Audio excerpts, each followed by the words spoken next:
This is the Detroit Sports Podcast Network.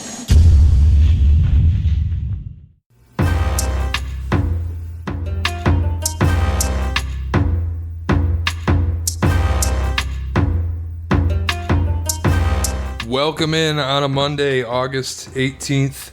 It's the Monday Mashup on Detroit Sports Podcast. I'm Shane Orling. With me, Kevin McCann. What's up, bud? What's going on, man? A whole lot of stuff. It's a solid August week. Like, as far as August weeks go.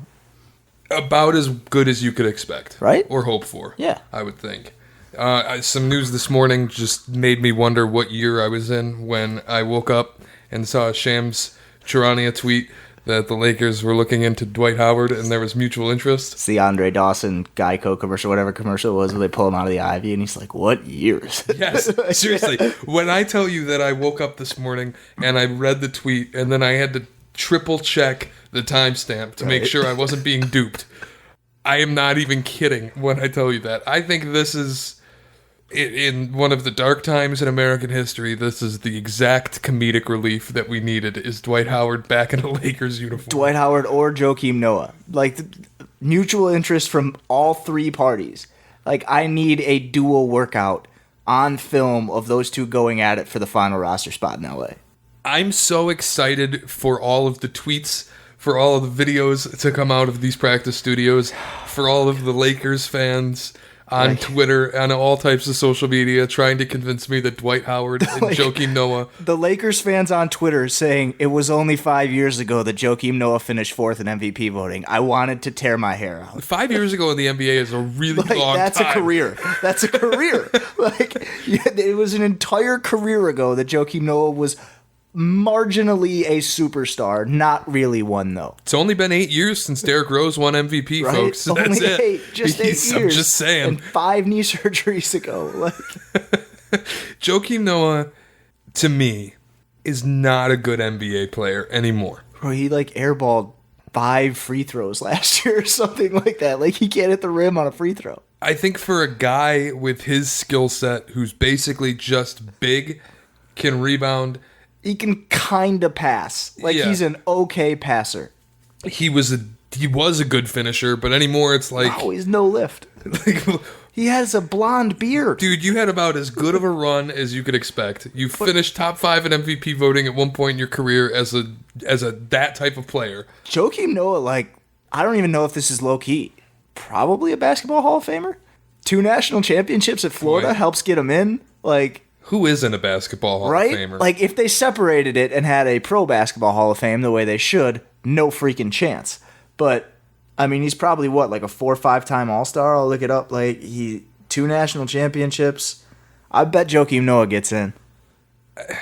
And I've heard rumors that they will split it up. But again, 2-time All-Star. Just 2? 2-time All-Star. That's kind of sad. He's a big man in the East. He should have made more All-Star teams than that. Yeah, it's under 50% field goal percentage for his career. 8.8 points per game. 1-time All-NBA, but it was first team. I don't know, man. Defensive Player of the Year. I don't think he's a Hall of Famer, man. If you add in 2 national championships and most outstanding player in the Final Four, it's tough. He's a Hall of Famer at the bank. But even... I don't know. It's tough to come to grips with, but when you really think about it, it's damn, Joakim Noah might be a Hall of Famer. Shit. Well, it's not that tough because everybody gets in the Hall of Fame. And that's what people are like, well, he's a Hall of Famer, bro. LeBron, look at all the Hall of Famers Michael Jordan played with. Right. And I'm like, yeah, but everybody gets into the Hall of Fame. Seriously. If you played for the Bulls at some point during that run, you were getting into the Hall of Fame. That was it.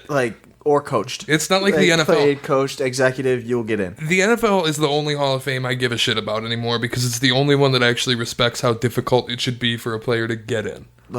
A professional Hall of Fame. There should not be a combined one. It's dumb.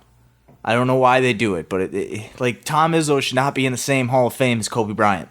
Yeah, it doesn't make a lot of sense. Doesn't work. But the funny thing about Tom Izzo being in the Hall of Fame, that's the cool thing about being a coach is you can be in the Hall of Fame while you're active. Right. If you're a pro player, you're not getting in until you retire. No. But I don't give a fuck about this Hall of Fame. No. The only Hall of Fame that matters to me is the NFL. MLB, once they let in the steroid people, I'll care about it again a little bit. By the way, when the Knicks are done paying Joakim Noah in 2022, Total cash earnings in the NBA just shy of $149 million. Oh boy, we stan a king. Yeah, good for you, Joe. Absolute king. Way to go. Who else was just talking? He was a bag king. It was another podcast I was listening to talking about Carl Crawford after he left the Rays. He got paid. He's a and king he at the bank. Horrible. He was terrible in LA. He was terrible in Boston. Yep. $200 million. But he got paid though because he could steal bases. And then he never stole bases again. Stop stealing. Couldn't get on. And now people don't even care. No. I think he had some shit happen to him though. What's like I know he tried to rap, I think. Oh boy. There was a whole lot of stuff with him. I think he has like a record label. Dwight Howard. So the thing I want to know is how, because I was listening to Coward and that was your first mistake. Well, I produce a sports show in the state that is in a network that airs Fair enough. Cowherd immediately before, so I end up listening to some of the show anyway. And I was listening to Cowherd, and he said that he thought Boogie's injury was bad for Boogie, but doesn't affect the Lakers. And my immediate thought was, anytime you lose your starting five, who's your only true center, we don't know that he's going to start at 5. They were still like JaVale might back up JaVale. Oh boy. Again, you lose your only true scoring center. Fair. I think that's an impact on your team. Gotta be. I mean, I feel like they can replace Boogie even with guys that are still out there. Like, could Kenneth Faried and just playing Kuzma a few more minutes replace the production Boogie gave you? Like, maybe. Depends on what kind of shape he was in. Depends on what version of Boogie we would have seen. This type of injury is one that I think you could classify as inevitable. So at some point or another this year, they were going to lose him. Whether he started the year and didn't go hard enough in whatever. Like, he had clearly come back too quick from the quad. The ACL overcompensated and it popped. It sucks. I mean, it really sucks. It probably ends his career. I mean, if we're being really honest. You really, really hope not. You hate to see it for a 29-year-old guy who had as much promise as he does, but man, I talk about size with big men and lower body injuries and how difficult it is to come back, especially like the torn Achilles. A dude my size tearing an Achilles and then a quad and then an ACL all in the span of a year. It's tough for anybody to come back from. Anybody like it. I mean, Mario Chalmers ended his career. He was in his 20s. Never played again. Like, he got a few games with Memphis, but nothing real. Like, it can end immediately. One Achilles tear and it's over. Like, that can happen. That could happen to Durant. We don't know. This is kind of like my thing with the Achilles, and I told my buddy this where he was like, Boogie's body just kind of turned on him. And I'm like, listen, once the Achilles goes, that's usually it. Like, that was it for Kobe. That was it for Boogie. I'm never going to predict a post-Achilles tear comeback. And with Kevin Durant having ruptured it for Chauncey. Kevin Durant's on the wrong side of 30 to rupture an Achilles and have an NBA comeback. Kevin Durant's also maybe the most talented basketball player who's ever lived. And I don't think any of those guys are as good a shooter as Kevin Durant. True. Boy, oh boy, now you're going to put me in a spot where I got to compare Boogie and Kobe as shooters. Kobe is as good a scorer as... No, he isn't as good a scorer. Durant's the best pure scorer that I've ever seen. But, like, Kobe scoring obviously is a top, 6 of all time? Whatever he is. Like, he could score... Efficiency shooting the basketball, not great. Not his game. What is it, career? KD is very, very efficient scoring the basketball. Career Kobe 43%. Bryant scored 60 points on 50 shots in his last game. Was it only 50? I thought it was 60 points on 60 shots. I thought it was 50. I could be wrong. Don't quote me. Yeah, for his career, 44% from the field, 32% from 3. Not terrible, but not the Hall of Fame shooting percentage. If you shoot 32% from 3, why the fuck do we yell your name every time we throw something? We better be yelling when I throw a crazy shot, like a fall away mid-range, I'll scream Kobe. If I'm throwing something in the trash and I yell Kobe, I better miss because it's more accurate. It's like 7 out of 10 are not going in. Oh, brother. But you just feel for Boogie. Because he was, 24 and 12? Or 25 and 12 before he got hurt? He had like a 44 and 20 and 10 triple-double like a week before he got hurt. He had that really, really good game 2 in the finals when it felt like, oh boy, maybe he really can come back. He had a game against Houston like late in the year. We had like 25 and 8, and he played great for them. And they didn't have Durant in that game. I think if there's anything for Durant to learn from this, it's whatever the playoff situation is for the Nets, do not come back. Oh, God, no. Do not come. There's no reason for you to play basketball don't this play year. basketball next year. There's no reason. No. I would say same with Oladipo, but I know he'll come back. Like, I think it depends on where they are. I think if they're in the 8 seed, what's the point? Yeah, but I mean, dude, the quad thing, Wilson Chandler's been all over Twitter like the last week talking about the quad because that's what he went through and they rushed him back. And he said with the Boogie injury, they rushed him back to the quad. He is out here like screaming, give the quads more time. Like, quads need to be a year-long injury, not 6 months like everybody thinks it is. Boogie came back in what? 6 a weeks. month? Like, yeah. Like, it's not a thing that, like, there's so many muscles intertwined with what goes on in your quads. You got to give it time. Well, even the Achilles, he came back in, what, half a year? And it's like, dude, you shouldn't... There's no reason that team needed to put him on the floor in January. No. They didn't need to play him until May. He just wanted to play. And, man, oh, man, I got to challenge the Golden State medical team at this point because they screwed up Katie's Achilles. Bringing Boogie, like, clearing him to play in January. Now he might be dead, for all we know. Like, I got to call the medical team into question. The video is, like, grainy, and you can't really see it, but even watching it, I was just like, oh, shit. But, yeah, I mean, the medical team, Durant said this week, it's nobody's fault. I would... Yeah, but he's also been on record going, listen. Like, yeah. The stories that all came out when it happened was like they never diagnosed it. Like it was like, oh, we're not really sure what he has. He's working to come back. Like if they would have just diagnosed it with he has like an Achilles strain or whatever strain, like boom, you're not coming back. Like you'd know it. Maybe the finals goes differently. Maybe it doesn't. What did they call it? A calf sprain? A mild calf strain. And then he sat out for like 3 weeks. And like all the stories were like, when are you coming back? When are you coming back? And all the teammates are wondering, when is he coming back? When is he coming back? And nobody knows. And then Jalen Rose reports, oh, he played like shit in practice, and all of a sudden he's doing dance moves in the hallway and scoring 12 points in 11 minutes. He's just really good, and then pop. Like, it doesn't matter how good you are. Those injuries don't discriminate. They sure don't. I wish they did, but they sure don't. Yeah, it's just like, it's bad luck for both of them. But it does, the one thing that I thought when I saw this injury come across the wire was, I am now officially scared for Kevin Durant. I think I was already, but maybe I wasn't outwardly admitting it. But maybe and I always was too. Yeah. But it's also like it's Kevin Durant. Even if he comes back at 75%, right? He's 100% a top 5 He's player. not going to lose the shot. There's not that much lift on his shot, so he's not going to lose the shot. He can still, at the very least, be a stretch 4.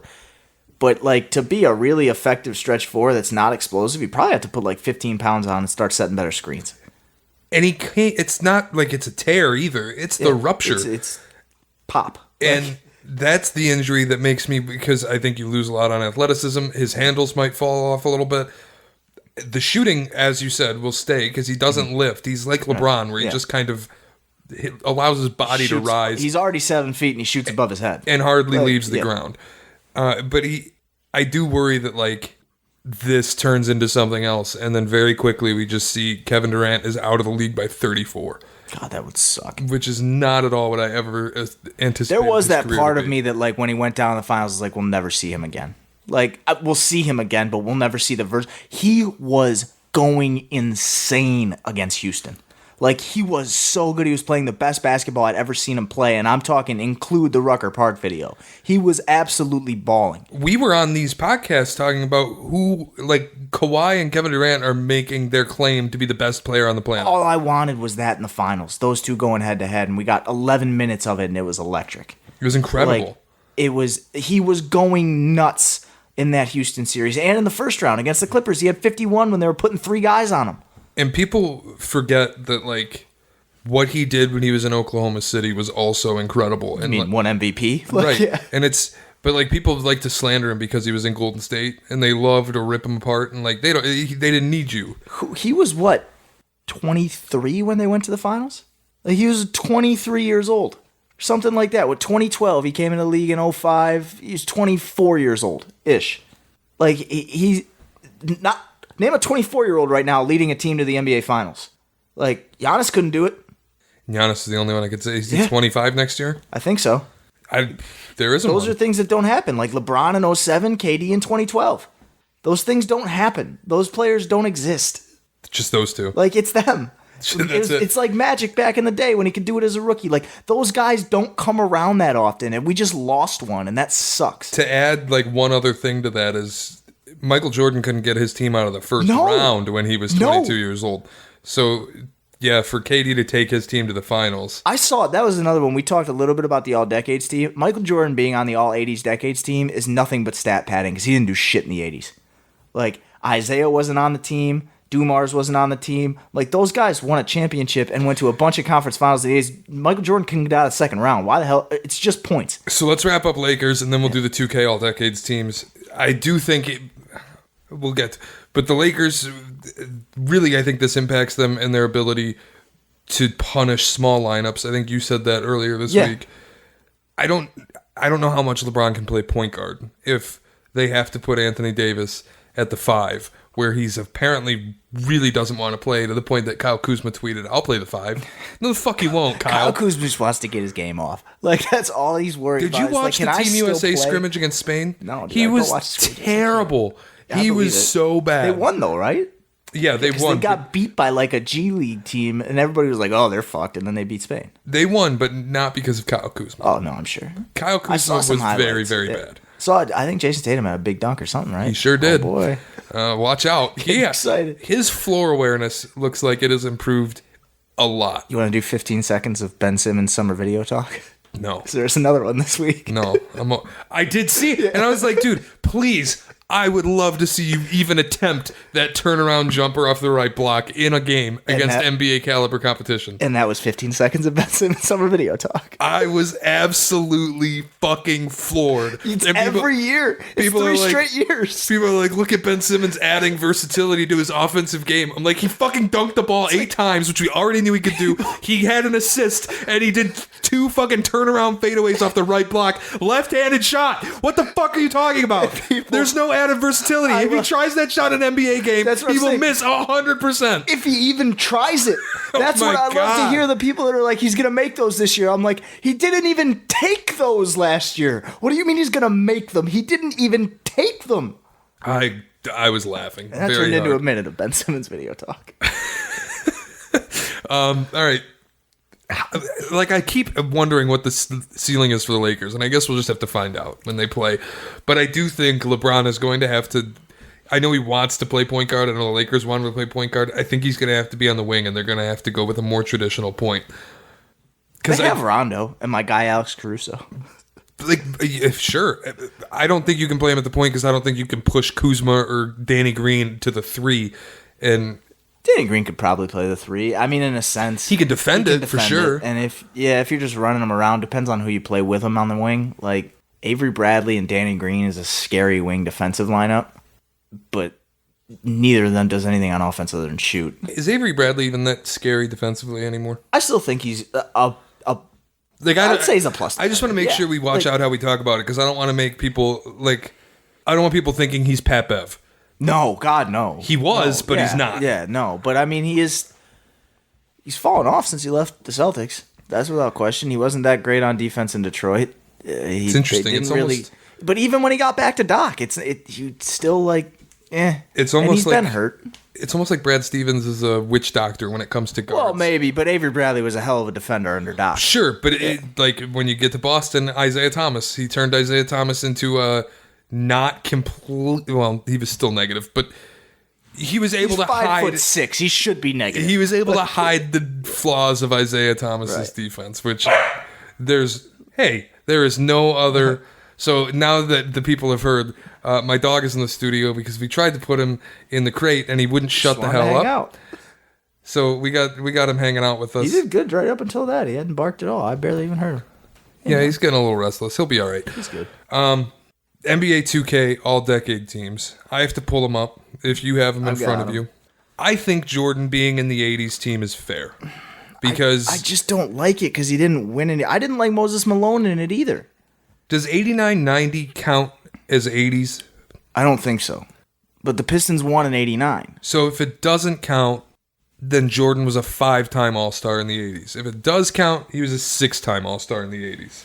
And that's all fair, but again, so my thing with all-star or with numbers getting you on all-star teams. Like, that's why he was making all-star teams. And obviously he was winning scoring titles and being Michael Jordan. Like, the 80s were his coming out party. I get all that.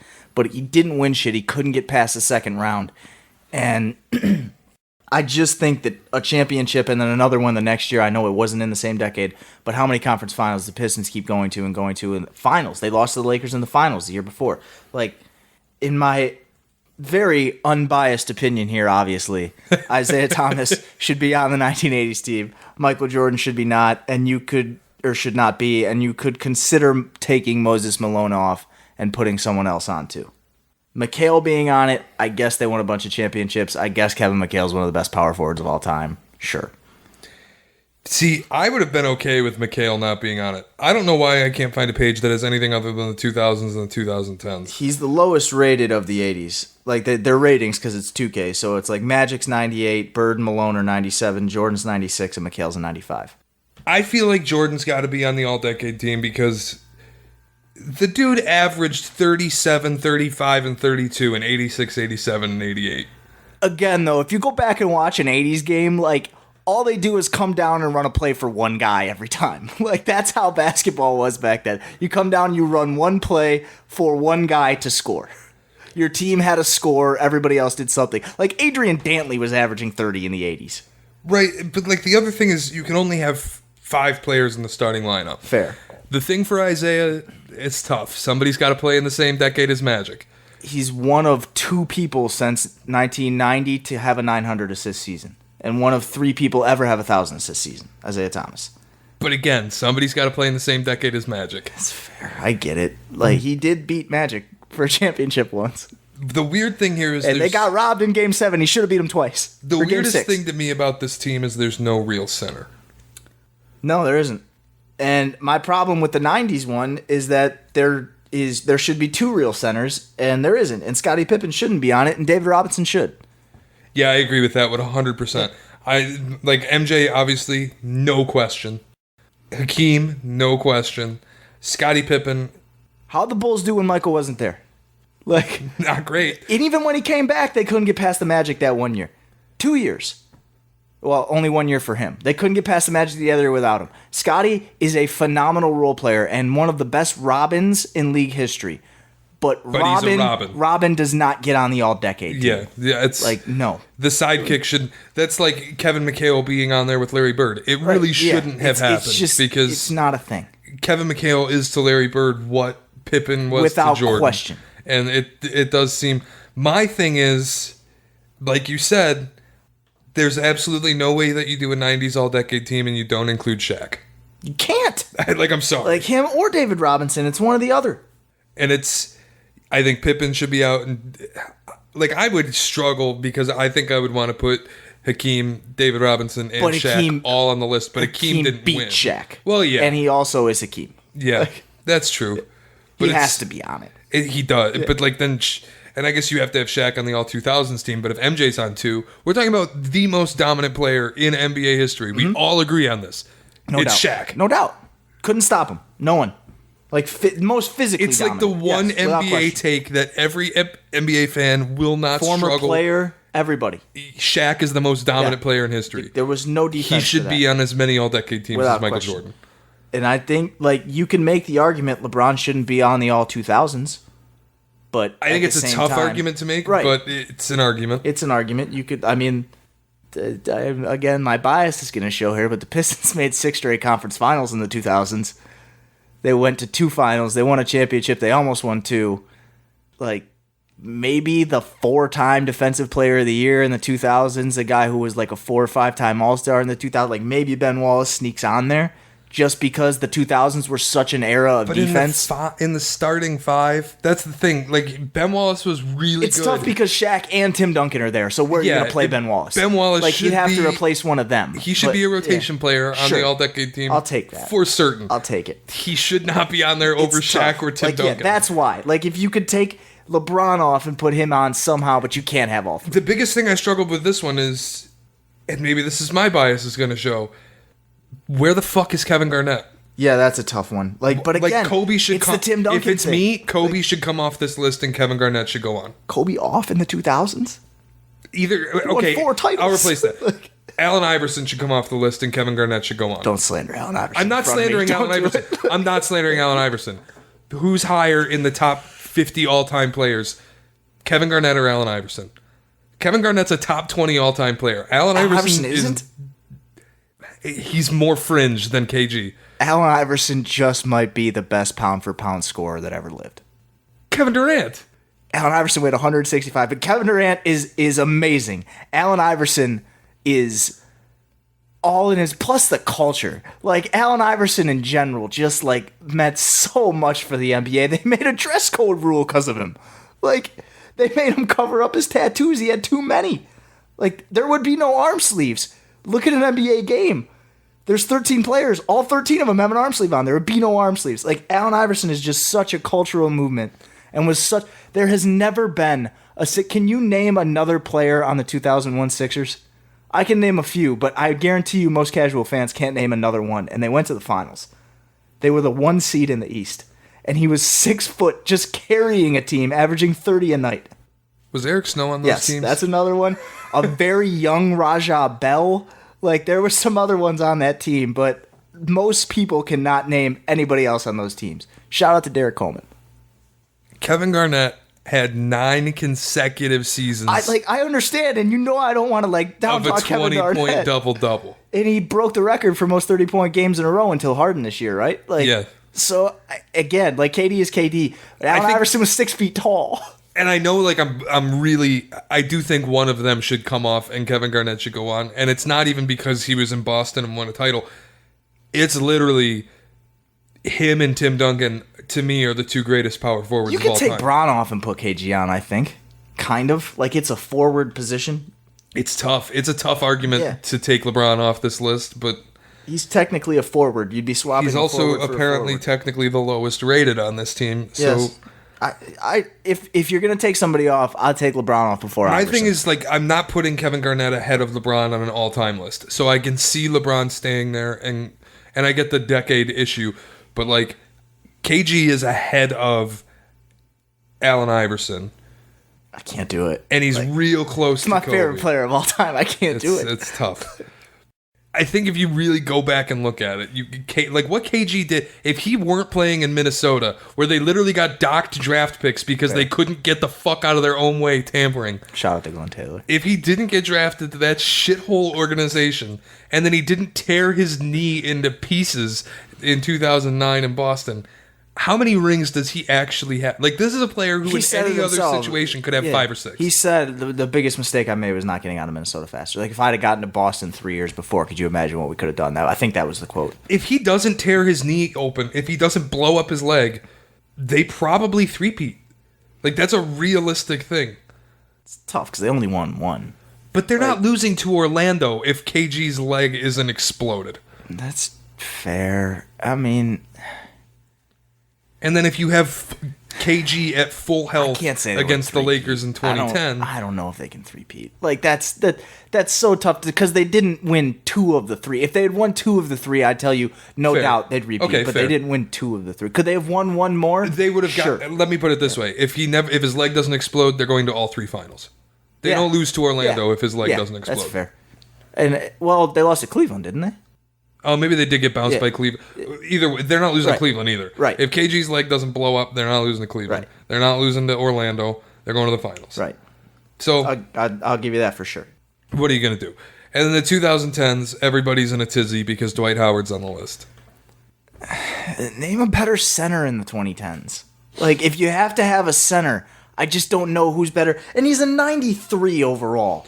Like, they clearly marked that, like, look, the center position died after 2010, and he was the best one in 2010. So we're putting him on here. I think you could argue it died in 2006 after Shaq won his last title. Yeah, but Dwight Howard got to the finals. Like that was it.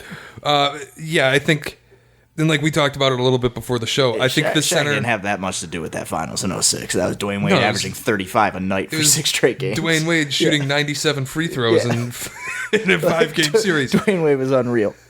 I think when you look at the center position in the 2010s, there's a legitimate argument that you could have Joel Embiid on this all-decade team, and that to me sums up just how thin that position has been for this decade. I just can't do it because are we counting? Well, and I'm not 2020? arguing it because I don't I'm fine with Dwight. Yeah, I would take Dwight over Joel Embiid. I'd take Dwight over Embiid. I wanted to be like, I might take Pau Gasol. He was good for the first 5 years of it. Like, they were good in Chicago even then. I think maybe him over Dwight. It's an argument. I don't know, but I'd probably put him over Embiid. It's almost like, what do you qualify Giannis as? Because if you qualify Giannis as a center, I just feel like Giannis. Again, he's too young. He hasn't been in the league long enough. This was the first. The last 2 years are the first 2 years that would get, like, those years are years that put you on them. The first 5 of Giannis, like, he was coming into his own his rookie year. He had to put weight on. He couldn't shoot at all. He can still not shoot that great, but he couldn't shoot at all. Those last 2 years, if he had 3 more like that, then sure, no doubt. But tough to put him in there. It's just, I think the rest of this list is as good as you could expect because LeBron absolutely has to be on it. Without question. I like he how defines this decade. It says here it's number 6 LeBron, not 23 LeBron. He did average, 28 and 9 his last year in Cleveland? And carried a team. LeBron wearing the number 6 in Miami was the scariest player I have ever seen in my life watching basketball. Yeah, probably. Can't think of him. I always flash back to the game they had in Golden State in 2014 where he scored like 50 and just took a win away from a team that was like ready to show. That was when Steph came down, hit the 3 to take the lead, and then LeBron came down, hit a 3 to end the game. And like he wasn't looking at the rim, he was looking at a spot.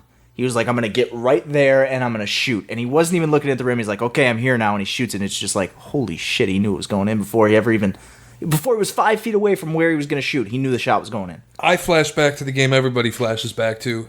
Game 6 in Boston. The 41 for Pierce and the however many for him. Yeah. When, during the pregame, he had that look. And it's been encapsulated on every screenshot you will ever see on Twitter. When I saw that look in the pregame, I knew Boston was done. I knew, I was watching the game and I go, we're fucking cooked. I think the best moment, not just pure moment, not like obviously winning a championship is the best moment, but the most scary moment of his entire career is when he almost killed Jason Terry. He dunked it through the floor. Yeah. Oh my God. That's number 6 LeBron. Whether Jason Terry deserved, or whether he did live through that or not, he did not deserve to. No. That was worse than DeAndre on Brandon Knight. That was unbelievable. It was, I have to laugh thinking about it. Even though it's my team that's on the end of this, it was incredible to watch. It was amazing. There was, and I felt it again when it was the Eastern Conference Finals, when it was Cleveland and Boston. There was a palpable fear because of what he was doing in that playoff run. Yeah. There's no way he doesn't get on here. There's no way Kevin Durant doesn't get on here. Right. There's no way Steph Curry doesn't get on here. Only ever unanimous MVP. There's no way James Harden doesn't get on here. People will look back at the stats in 5 years at James Harden's year this year and be like, wait, he didn't win MVP? People are going to look back at the stats in James Harden's career. Yeah. If he never wins a ring, and at this PJ point, Tucker said he's a better offensive player than Michael Jordan. Yeah, at this point, I'm not sure that James Harden will ever win a ring. 20 years from now, we're going to look back and go, if there were ever an NBA player that should have won one, it's him. And 2, holy shit, that might just be the best offensive player in the league history. And everybody who actually watched him would be like, no, I hated him. All he did was shoot free throws and flop. You'll look at the numbers and you'll be like, God, that guy was amazing. Be like, no, it wasn't. All I did was flop. I had a good conversation on Twitter today with somebody because they brought up how if Harden had elected to take 16-foot jump shots instead of three-pointer after three-pointer in Game 7, the Rockets are in the finals. Probably. Because that's a game where they missed 27 consecutive threes and didn't have Chris Paul and they only lost by 9. It's like, dude, if you just took the open mid-range jumpers that they were giving you, you're in the finals. Yeah, and I think the next generation that didn't see him play but will be so much even more into stats than we are will look at Harden and be like, how is this guy not more appreciated? And everybody who watched him play will be like, his signature move was a travel. That's what happened. Somebody's got to be coached by Mike D'Antoni. There you go. Somebody's got to. There you go. And that's the point I made was, if D'Antoni goes up to Harden at halftime in Game 7 and says, hey, the threes aren't going in. Forget foul hunting. They aren't covering the elbows at all. Get to the elbow, pull up, and jump, and just shoot. If D'Antoni says we're adjusting the game, take mid-range shots. How many rings does Golden State have? I don't know. I mean, One less. he did that in 2015 when Kevin McHale was coaching him, and he cooked the Warriors. Like, the Warriors won that series easy, but they couldn't stop him. They could just stop Josh Smith and Corey Brewer. Right. And now you have a Dwight Howard. considerably better team, and you're just like, we're going to live and die at the three-point line and at the rim. Pretty easy to defend that if you know that you don't have to worry about the elbows at all. Right. There will never be a shot from the block. There will never be a shot from the elbow. Just defend the perimeter and the rim. It almost entirely takes Capella out of the game if you do that. Exactly. But, yeah. And so I just think They missed 27 straight threes. Like, switch it up after 17. that might be one of my biggest basketball what-ifs is... There's so many. I know there's a ton, but that is a big one to me where it's just, what if they didn't shoot so many threes? I think Harden's got a ring. Probably. I think that, Yeah, but then Chris Paul would have one, and I'd be pissed. but I do think he deserves one. I don't like him, but I do think he deserves one. Chris Paul is another one who, like, very easily could have been on this team. Or the 2000s team. But again, he's going to be in the rotation. Yeah. Somebody's got to play with Steph. That's fair. And that's where, like, people are going, Kobe's got to be on here. Somebody's got to play with Harden. And Kobe had, like, what, one good year in the 2010s? Maybe you take Dwight Howard off the team and put Chris Paul on, since the center wasn't a position in the 2010s. Then you don't even have a big. Like, Right. Like, they but don't have a that's four on basketball this in team. the 2010s. There's not even a four. Like, if you're going to take Dwight Howard off for anyone, it should be a stretch big. If you're going positionless, though, there's no argument that Dwight Howard's not on this list. Fair. But I would say if you take Dwight Howard off this list, you don't replace him with Chris Paul. It could be Chris Paul. I think if you take Dwight Howard off this list, you replace him with not Kevin Love, but somebody like Kevin Love. Tim Duncan again? Shit, Chris Bosh? Could be. I know he had a rough ending to the Kawhi. back half, but... Two-time Finals MVP in the 2010s. Is Kawhi Two-time more... Defensive Player of the Year. I know positions don't matter anymore, but I feel like Kawhi's more two-guard than he is I think true he's a 3. wing. I think you count him as a 3 just because he's 6'7". But his whole game feels like a 2. Like, even when we compare him to MJ, it's like... fours. Yeah, I mean, I don't know. Like, MJ's kind of a 2, but he was 6'6", and those that do those extra inch and a half, like... There's, to me, two guard and small forward is so blurred until you get to, like, oh, LeBron and Larry Bird, they're small forwards, but Michael Jordan was a 2 guard.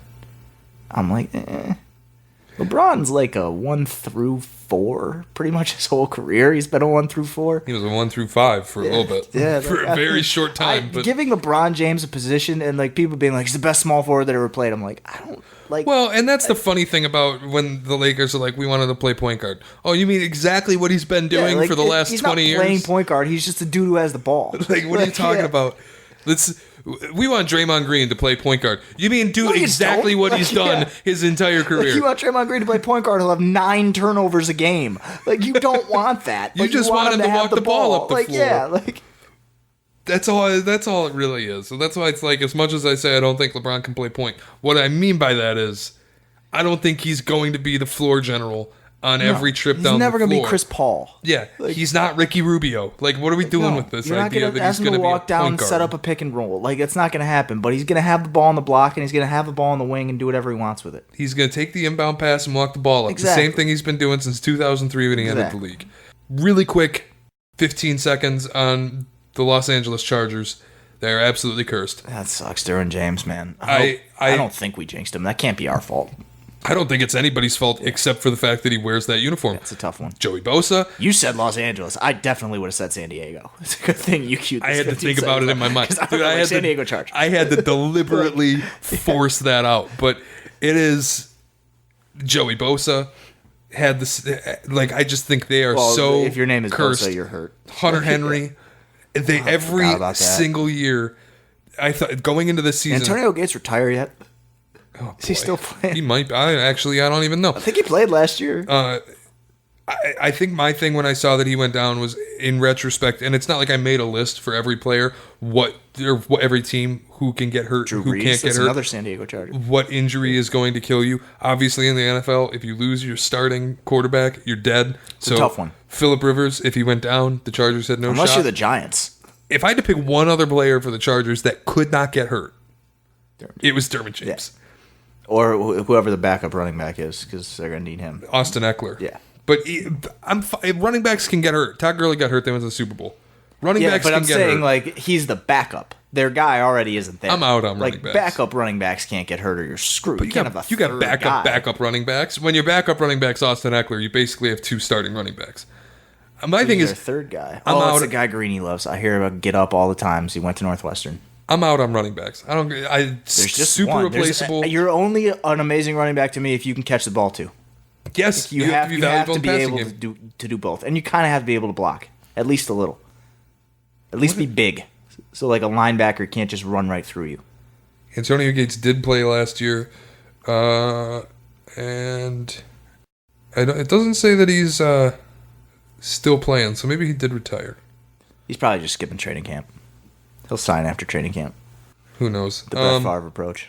And then the last thing I want to finish off on is a list that Sports Illustrated did of the 10 greatest college football rivalries.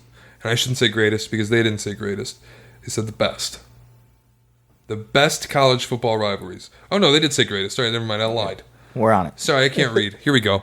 I want to go bottom to top because the top 3, 4 are pretty much what you'd expect. Right. We've already been through this. Number 10 is Texas and Texas A&M, which they haven't played a game in 7 years. Probably better when they were in the same conference. Yeah, they haven't played each other in 7 years.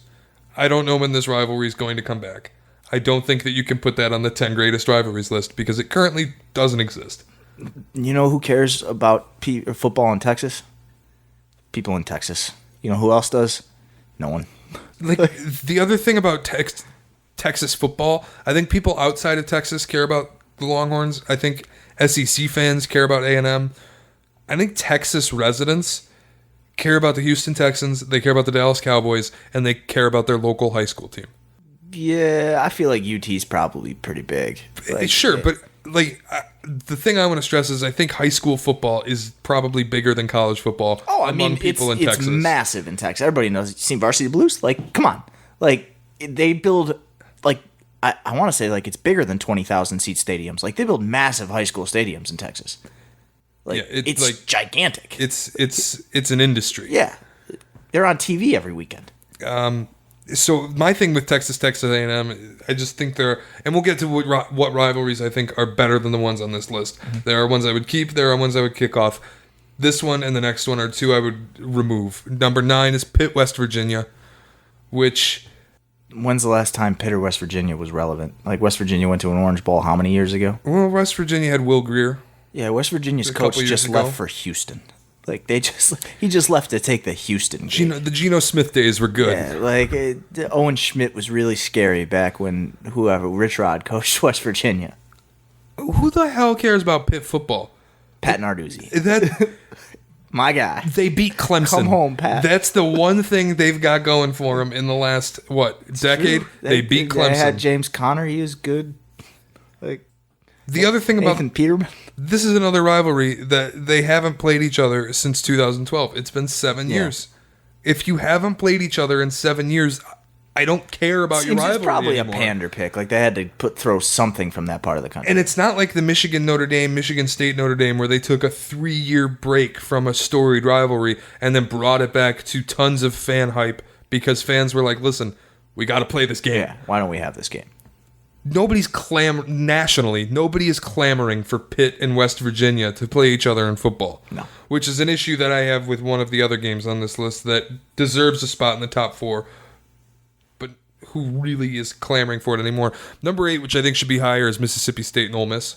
Yeah. People have died for this rivalry. I've been told that's a can't-miss game. I've been told that Ole Miss is one of the best tailgate locations in the country. That's about all Starkville has going for it. And, well, there's... From what I hear, that is the only good thing about Starkville is Saturday morning. Might be the only good thing about the entire state of Mississippi. It's fair. My mom has driven through the state of Mississippi, and she told me it was the worst experience of her life. My friend, I told you earlier, used to be an assistant strength coach at Mississippi State, and his wife was a teacher there and would send notes home with kids to parents who could not read. So that's Mississippi. Nope. They got a Confederate flag on the front. Yep. Still say the M word. Can't all read. The time.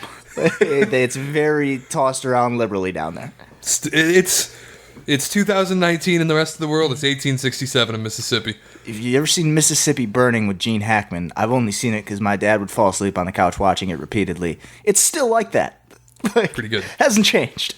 Number 7, it's another weird one because it hasn't been important in quite a while, and it's not even really that old. Florida State and Miami. The wide rights. Like, I remember my child, back when NCAA football 03 on GameCube, like, that was the biggest game every, like, you would schedule that game if you were Florida State, Miami. That was always a big one. It was always game day. Like, those are my early memories of Lee Corso throwing the duck head on. Like, the Florida State-Miami rivalry was always a big one. When Miami was and Florida State was good back then too with Akeem Warwick. They went to a championship game in the early 2000s, I think. It's always kind of been like it says here. Miami won 6 straight beginning in 2000. Then Florida State won 7 straight starting in 2010. Yeah, it's a good rivalry. I don't know if it's like one that the national college football fan base. Like, there are rivalries that national college football fans will get up for sure. I think that maybe used to be, but not anymore. Like Georgia, Florida, when Urban Meyer was at Florida, was a big rivalry. Anymore?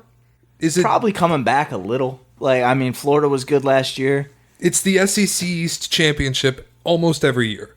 Yeah, they play it in Jacksonville every year, right? It's every year since '96. Yeah. So the fact that it's a neutral site game, the fact that it is basically a divisional. I'm sure it's a wild atmosphere. Oh yeah. I don't know if it's that wild because I think it'd be moving it to a neutral site in a professional stadium. I bet it's still good. I'm sure it is, but it feels like you're taking away the college atmosphere of the game. In a sense, the tailgates are probably wild though. They probably all drive. But how much more wild would they be if they were in Athens or Gainesville? Like my Athens geography isn't great, but I know Gainesville, like that's middle of the state and pretty north. I don't think that's that far from Jacksonville. It's probably a good weekend Athens, trip. I think, is southern Georgia. It's probably not that far either. But again, yeah, it's probably better if you play it at one of the sites. But if it's going to be a neutral site every year, they could probably plan the trip and go, and it's probably a big deal. Fair. Number 5 is Notre Dame USC, which I think is probably in the right spot. Yeah, I mean, hasn't mattered as much in recent years because USC's been dipping in and out, and Notre Dame's been dipping in and out. Yeah, that's true. But that was a bad USC team that just played spoiler. Yeah. So, that's Notre the Dame. Like every game is a rivalry for Notre Dame, technically, because they schedule the same teams every year, and it's Stanford, USC, Michigan State, Michigan. Yep. Pick a fucking conference, dude. Like that's the thing I want for Notre Dame. Stop doing this half-ass bullshit where you get to have your ACC rivalries, your Big Ten rivalries, and your Pac-12 rivalries. They signed to Pick play. A conference. They signed to play however many ACC games a year now, right? Yeah, well, that's because their basketball team is in the ACC. Right. And join a conference. Oh, they'll never do it, though. You know how much that NBC deal is worth to them? They don't have to share it with anybody? Like everything. The TV, and it's worth a lot to NBC, too. Hell yeah. You think NBC execs are stroking someone at Notre Dame going, hey, man, get in the Big Ten. Like, Tirico loves it. What do you think's better? Having a nationally televised game every single Saturday on the only network that can broadcast your games, or playing Rutgers on Big Ten? This is a no-brainer for Notre Dame. This is a no-brainer. Piscataway is beautiful in the fall. Number 4, this is the one that I kind of struggle with. Army-Navy. I know it's important. I get it. I don't watch. Like I see the uniforms come out every year, and I think they're awesome. Oh, and yeah, I like maybe sweet. Tune in for a second just to see them. But like I love the history of it. Yeah, it's cool. I'd love to go to it once. I like just once. Yeah, I like the because pageantry. It always rains. Always rains. Well, it's because they play it in the last week. It's on the East one Coast. week after the end of the season. Yep. Everybody else is it a week after even conference championships? I think it's that week. I feel like it's Thanksgiving weekend, isn't it? Or maybe it's the week after. No, Thanksgiving weekend is Michigan, Ohio State every year. Oh, that's right. It's in December. Yeah, they play 1 week, and I don't know if they play the week after the final regular season game or if they play the week after Championship Saturday. Yeah, I wouldn't know. And I think it might be the week after Championship Saturday, which even lessens the importance because it's like, look, we are now in the middle of December for the NFL. The bowls are already decided. Yeah, the bowls were set. The last thing I want to do is watch you two shithead programs run a really ugly triple option. Run the triple option. It's the last thing I want to do. Like that's the big reason why I don't watch it. It's not that's like I respect the rivalry. I think it's really cool. Like seeing all the cadets in full gear in the stands and seeing all the what do they call the Navy ones?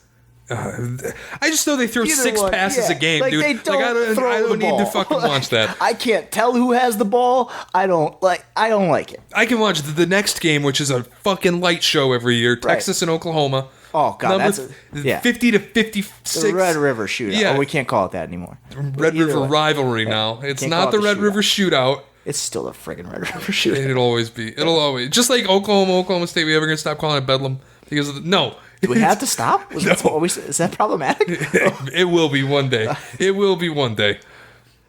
Do you understand the connotations of Bedlam? We need a podcast next time or whatever time where we can discuss the best names for rivalries. That should be a topic for next week. I think we'll do that. I have I'll save it, but I have my favorite one in a rivalry that would never make that list, and it's terrible because one of the teams sucks, but it's the best name for a rivalry.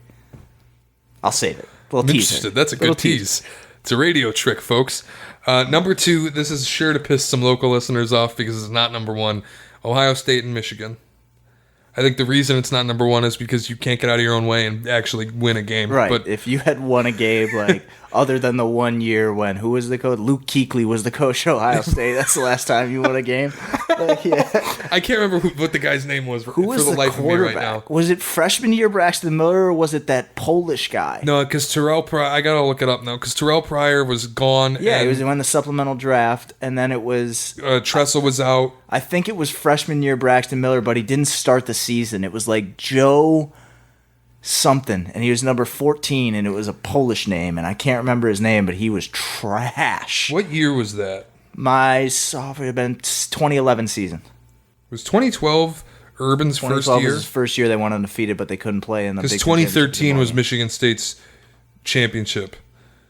They should not have gone undefeated. so- Michigan State should have beat them in Spartan Stadium, but Johnny Adams had like a scoop and Here's- score 98-yard touchdown call back. Here's the thing about the Michigan-Ohio State rivalry, and it's my thing with, like, it was Braxton Miller, and He was amazing that next year. yeah, he was real Dear good. God, was he good in 2012. And Michigan State beat him anyway, but No, they or lost. 2 years later. Yeah, that game in Spartan Stadium in 2012, though, I was at that one. That one was just nuts. He was so good. They couldn't get him on the ground. I was at that game too. Yeah. So then we got Michigan and Ohio State.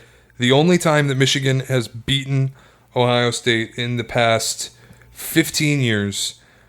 God help me figure out who this coach is in 2011.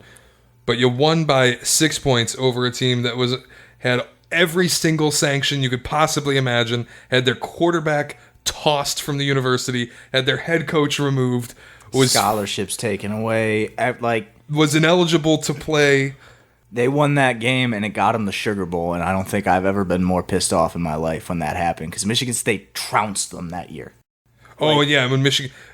Guess who the bigger brand is? That was the thing about the BCS. They played, even worse, they played Virginia Tech. Yeah, that game They sucked. were terrible. And you will remember that it should have been Boise State that should have been playing in the Sugar Bowl, but Michigan was too cowardly, and they said, this is a thing that actually happened, where they were like, we will not accept our invitation if we have to go play Boise State. Yeah, they would have lost. They know they would have lost. We're going to play Virginia Tech. Yeah. So that's what happened. Yeah. Luke Fickell was the head coach of the Ohio State Buckeyes. Definitely not Luke Kuechly. Luke Fickell was that coach, and you beat them by 6 points. He's doing a great job in Cincinnati. The only time that Michigan has beaten Ohio State in the last 15 years, it's why I would argue this should be a little bit lower than it is, because it's just, what did Joel Embiid say about the Celtics and the Sixers rivalry? It's not a rivalry because they kick our ass every time we play them. If Michigan can win one, like, the build-up to last year's game was massive, right? Oh, it was huge. Like, it was like this rivalry's back. Last year, the build-up to it, and people have said the two biggest rivalries in sports, Yankees, Red Sox, Michigan, Ohio State. That has consistently been said. Those are the two biggest rivalries in sport. Yeah, sure. Last year was the first time I really... So many since English 2006, soccer fans are pissed at us right now, too, for not Oh, I'm saying sure. English. Since 2006, last year was the first time that I felt a real build-up to Ohio State, Michigan. Yeah. Oh, but I mean, you had to feel it. It was palpable. Like, the whole country was watching that game, and then kaboom. Yeah, it was rough. And then number 1, exactly where it should be, because they killed a fucking tree over this rivalry. A series of trees. There were like 3 trees. They put poison in the water to kill Shouts trees. to Harvey Updike. He had too much Bama in him. That is one of the best 30 for 30s out. Like that, what is it called? Roll Tide, War Eagle. That way, and they did it right after Auburn won a championship, right after Bama won a championship, and that is one of the best 30 for 30s out. The Iron Bowl is also a tremendous name. Phenomenal name. Playing it at stadiums like... Can we back up? Why does Michigan and Ohio State call it The Game? Like, that is the dumbest name. The Game. Well, it's because, Kevin, you have to understand, when you take the two most pretentious universities in the country and you put them together for a rivalry, one university wants to copyright the word the. It's not even the biggest game of the day. Auburn, Alabama is on. Like, seriously. When was the game? That is the point that we should make, is when was the last time Michigan and Ohio State was the biggest game? Probably last year. Yeah, that's Before it, that, 2006. Mike Hart and Henny? Before that. It's like, this has consistently not been what it's been lived up to. I have zero memory of Tom Brady playing Ohio State. None. I don't remember. Like, did it happen? Like, those years never mattered. To say. Like, I remember 06. I don't remember 07, 08, 09. Like, any of them. I don't remember any of them other than 06. You couldn't. And I, as a Tom Brady fucking junkie and also a Michigan State fan who does not like Michigan, I've had to separate these two things because Tom Brady went to Michigan. You couldn't remember Tom Brady playing Ohio State because he was probably got benched for Drew Henson. Yes, he was splitting time. Was he? I don't think he played in the game that should be the biggest indictment on Michigan football. You had the greatest quarterback of all time, and you were having him split time with Drew Henson. The thing about it is, though, like, I remember Drew Henson coming out of high school, out of Brighton High School, and people, like, the whole world was like, this dude could be the number one pick in the baseball draft, and he's all ready to play in the NFL. He was like nuts. Now, I'm not old enough to remember this. He had a cannon. But everything I understand about Drew Henson is that he came out of the recruiting trail virtually as Peyton Manning. Yeah, I mean, he was at nuts. That level of royalty. He had a cannon, like an arm Tom Brady that high was school a pasty, kids don't have. Thick white kid. Drew Henson was like, he was built. He looked like the quarterback of the future everywhere. But clearly, we saw it happen. Like, last time we saw Drew Henson in an NFL game, he was playing for an 0-16 Lions team. Tremendous. Just tremendous. After he played third base for the Yankees. So I would, if I were going to make this list, I would keep Army-Navy because I'm a shill, but I would launch Texas A&M out of a cannon. I would launch Pitt and West Virginia out of a cannon. I guess you could keep Florida State and Miami, but I would struggle with it because it just hasn't been important. No, I'd take it out now. I think of like the rivalries that have been the most important consistently throughout time. Michigan State, Notre Dame should be on this list. Yeah, I agree.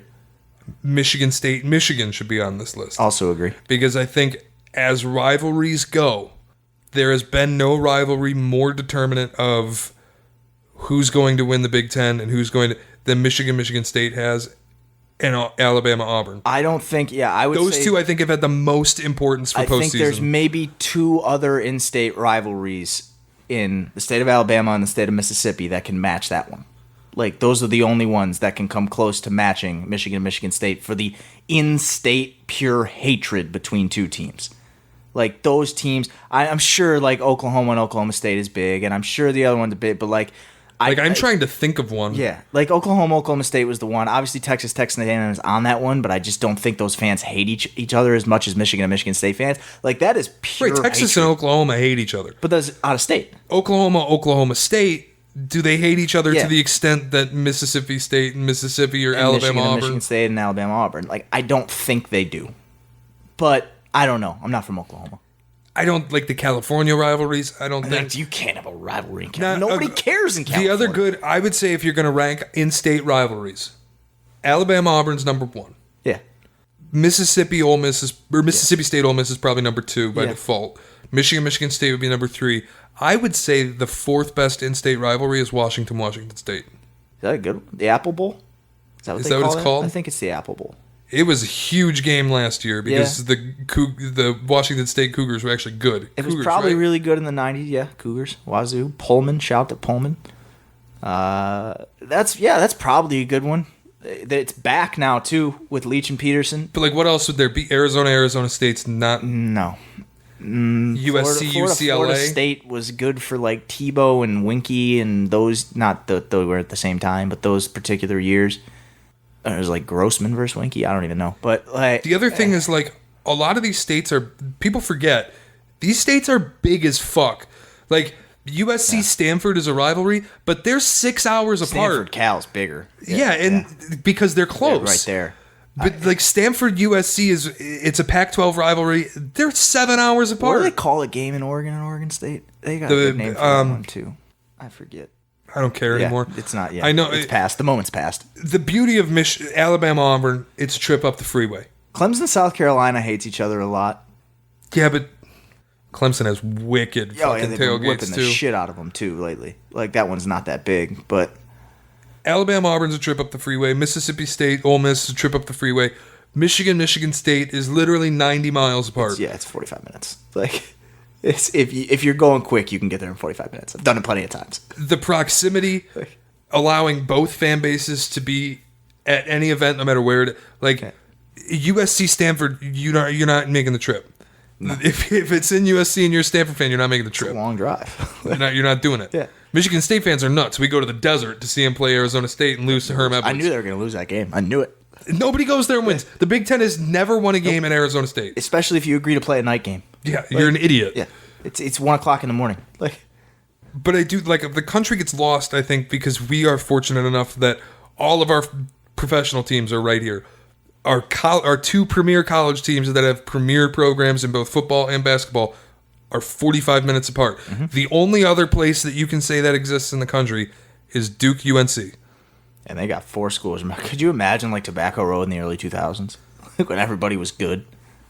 That would have been something. Even now. Yeah. This year was insane. Wake sucks and NC State isn't any good. But when you think, like this year for Duke UNC. For sure. Everybody. Obama was there. Yep. Tickets were $1,500. Yeah, and Zion played 2 minutes. Boy, oh boy, you gotta be pissed. I was so bad. Like, I hadn't really watched a college basketball game other than Duke and Zaga at the beginning of the year when that game came on, and I was like, cool, I'm gonna sit down and I'm gonna watch this game. Like, I'm gonna see a college basketball game. 2 minutes in, Zion gets hurt. Maria Taylor, whoever it was, like, he's not gonna return. I was like, change the channel. Don't care about the rest of this game. Zion's not playing. So I think that's all I've got for the rivalries. Those are the ones I would pop in. Michigan State. My only Michigan one that State, Notre Dame. I'll die on a hill for being in there is LSU and Bama. I think that just especially recently. It's always a night game. It's always like one of the biggest games of the year. It always really matters. It's always in November. It usually dictates the SEC West. It's almost always the SEC West championship. It's always night. Mm-hmm.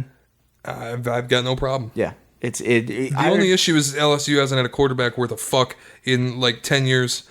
In all reality, like Alabama hasn't either. Yeah, before Jalen, like Jalen Hurts is gonna be a pro. Like he was good and he was a Heisman Trophy finalist. Really, same with Tua. But like Tua's gonna play. Before Tua's Tua, a player. That was the thing with like when they got Tua, I was like, holy shit, Nick Saban has a quarterback now. Mm-hmm. So and he hates it. He hates it. That's terrifying. He does not want to have a quarterback, but he knows he needs one. Who was that? Greg McElroy? He was winning championships with? McElroy is the undefeated starter. He had A.J. McCarron. Who was before Matt? John Parker Wilson. His younger brother was on two-a-days. Had the frat swoop going. Boy, oh boy. It's so interesting to me. There's another really good name that they beat Clemson with him. And I can't remember his name. His dad was a coach. Was it Del Rio? No, it wasn't Del Rio. What was his name? He was the ugliest kid. The year they beat Deshaun Watson. What was that kid's name? Coker. Jake Coker. He was Larry Coker's kid. Yeah. I was sitting here. I'm like, it's on the tip of my fucking tongue. What is his name? I'm looking it up. Yeah. Oh, boy. See, it's so interesting to me how college football, you don't really need a quarterback and you can win. Right. Like, Tim Tebow was never a great passer. Best quarterback in college football history, though. Absolutely. It's not even close. There's no argument. Not a great quarterback. Best quarterback in college football history. Literally can't actually play quarterback at a high level. Best quarterback in college history. Hey, man, he had that run with Denver. 7 wins in a row. Beat the Steelers in the playoffs. And then got his fucking dick crushed by the Patriots. Tim Tebow, more career playoff wins than Matthew Stafford. Oh, brother. Oh, and on that note... Want to have a fun... The epitome of Lions fandom. I walk upstairs this morning. I look at my dad. I'm like, you watch the Lions yet? He goes, no, I'm going to do it right now. And I'm like, they suck. And he goes, I know. He didn't watch. It was just right away. Just like, I know. That's Lions fan right there. 62-year-old man just been through too much of it. It's like, you watch Lions yet? Nope. I'm like, they suck. Yeah, I know. Yep. All right. You don't even have to tell me. That's where I saw something that simulations have them as the most likely team in the league to go from worst to first. And everybody on Twitter was like, how fucking long have you guys been watching these guys? Did you hear Patricia's interview on PMT? I didn't listen to it yet. Most of those interviews make me like the guy. And I honestly came out, I was like, yep, you confirmed it. I don't like Matt Patricia.